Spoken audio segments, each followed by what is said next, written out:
ನಿಮ್ಮ ಸ್ನೇಹಿತರು, ಕುಟುಂಬದವರು ಅಥವಾ ನೀವೇ ಹಣದ ವಿಷಯದಲ್ಲಿ ಏಕೆ ಬೇರೆ ಬೇರೆ ಆಯ್ಕೆಗಳನ್ನು ಮಾಡುತ್ತೀರಿ ಎಂದು ನೀವು ಎಂದಾದರೂ ಯೋಚಿಸಿದ್ದೀರಾ? ಯಾರಾದರೂ ಹೇಗೆ ಖರ್ಚು ಮಾಡುತ್ತಾರೆ, ಉಳಿತಾಯ ಮಾಡುತ್ತಾರೆ ಅಥವಾ ಹೂಡಿಕೆ ಮಾಡುತ್ತಾರೆ ಎಂಬುದಕ್ಕೆ ಅವರನ್ನು ಅವಿವೇಕಿ ಅಥವಾ ಹುಚ್ಚ ಎಂದು ಕರೆಯುವುದು ಸುಲಭ. ಆದರೆ ಒಂದು ಸತ್ಯ ಇಲ್ಲಿದೆ. ಹಣದ ವಿಷಯಕ್ಕೆ ಬಂದಾಗ ಯಾರೂ ನಿಜವಾಗಿಯೂ ಹುಚ್ಚರಲ್ಲ, ನಾವೆಲ್ಲರೂ ವಿಭಿನ್ನರು ಅಷ್ಟೇ. ಹೂಡಿಕೆ ನಿರ್ಧಾರಗಳು. ಇಬ್ಬರು ಹೂಡಿಕೆದಾರರನ್ನು ತೆಗೆದುಕೊಳ್ಳಿ.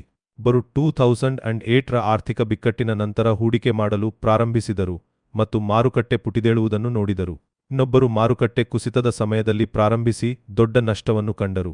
ಮೊದಲನೆಯವರು ಮಾರುಕಟ್ಟೆಯನ್ನು ನಂಬುತ್ತಾರೆ, ಎರಡನೆಯವರು ಅದು ತುಂಬಾ ಅಪಾಯಕಾರಿ ಎಂದು ಭಾವಿಸುತ್ತಾರೆ. ಅವರಲ್ಲಿ ಯಾರಾದರೂ ತಪ್ಪಾಗಿದ್ದಾರೆಯೇ? ನಿಜವಾಗಿಯೂ ಅಲ್ಲ. ಅವರು ತಮ್ಮ ಸ್ವಂತ ಅನುಭವಗಳ ಉತ್ಪನ್ನಗಳು.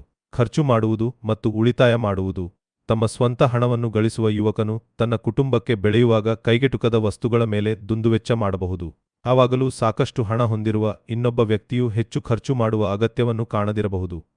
ಇದು ಸರಿ ಅಥವಾ ತಪ್ಪು ಎಂಬುದರ ಬಗ್ಗೆ ಅಲ್ಲ, ಇದು ವಿಭಿನ್ನ ಚೌಕಟ್ಟುಗಳ ಬಗ್ಗೆ. ಮುಂದಿನ ಬಾರಿ ನೀವು ಉಳಿತಾಯ, ಖರ್ಚು ಅಥವಾ ಹೂಡಿಕೆಯ ಬಗ್ಗೆ ಯಾರೊಂದಿಗಾದರೂ ಭಿನ್ನಾಭಿಪ್ರಾಯ ಹೊಂದಿದ್ದರೆ ನೆನಪಿಡಿ, ನೀವು ಸರಿ ಅಥವಾ ತಪ್ಪು ಅಲ್ಲ, ಕೇವಲ ವಿಭಿನ್ನ. ಇತರರ ಹಿನ್ನೆಲೆಗಳ ಬಗ್ಗೆ ತಿಳಿದುಕೊಳ್ಳಲು ಪ್ರಯತ್ನಿಸಿ. ಅದು ಅವರನ್ನು ಮತ್ತು ನಿಮ್ಮನ್ನು ಚೆನ್ನಾಗಿ ಅರ್ಥಮಾಡಿಕೊಳ್ಳಲು ಸಹಾಯ ಮಾಡುತ್ತದೆ. ಹೊಸ ದೃಷ್ಟಿಕೋನಗಳಿಗೆ ತೆರೆದುಕೊಳ್ಳಿ. ಏನಾದರೂ ನಿಮ್ಮ ದಾರಿ ಅಲ್ಲದ ಕಾರಣ ಅದು ತಪ್ಪು ಎಂದು ಅರ್ಥವಲ್ಲ. ಹಣದ ವಿಷಯದಲ್ಲಿ ಜನರು ಏಕೆ ವಿಭಿನ್ನವಾಗಿ ವರ್ತಿಸುತ್ತಾರೆ? ಇದನ್ನು ವಿಶ್ಲೇಷಿಸೋಣ. ಹಣದ ಬಗ್ಗೆ ಪ್ರತಿಯೊಬ್ಬರ ಆಯ್ಕೆಗಳು ಅವರ ವಿಶಿಷ್ಟ ಜೀವನ ಕಥೆಗಳಿಂದ ಬರುತ್ತವೆ. ನಿಮ್ಮ ಬಾಲ್ಯದ ಬಗ್ಗೆ ಯೋಚಿಸಿ. ನೀವು ಎಲ್ಲಿ ವಾಸಿಸುತ್ತಿದ್ದಿರಿ?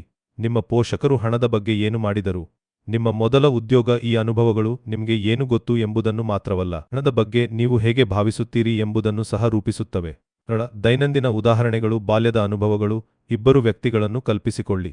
ಅನಿತಾ ಕಷ್ಟದ ಸಮಯದಲ್ಲಿ ಬೆಳೆದಳು. ಬಹುಶಃ ಅವಳು ತನ್ನ ಪೋಷಕರು ಬಿಲ್ಗಳನ್ನು ಪಾವತಿಸಲು ಹೆಣಗಾಡುವುದನ್ನು ನೋಡಿದ್ದಳು. ಮತ್ತೊಂದೆಡೆ ರಾಜೇಶ್ ಬೆಳೆಯುವಾಗ ಹಣದ ಬಗ್ಗೆ ಎಂದಿಗೂ ಚಿಂತಿಸಲಿಲ್ಲ. ಅವನ ಕುಟುಂಬವು ಚೆನ್ನಾಗಿತ್ತು. ಅನಿತಾ ಪ್ರತಿ ಪೈಸೆಯನ್ನು ಉಳಿಸಬಹುದು, ಖಾಲಿಯಾಗುವ ಭಯದಿಂದ. ರಾಜೇಶ್ ಮುಕ್ತವಾಗಿ ಖರ್ಚು ಮಾಡಬಹುದು ಮತ್ತು ಚಿಂತಿಸಲು ಯಾವುದೇ ಕಾರಣವಿಲ್ಲ ಎಂದು ನೋಡಬಹುದು.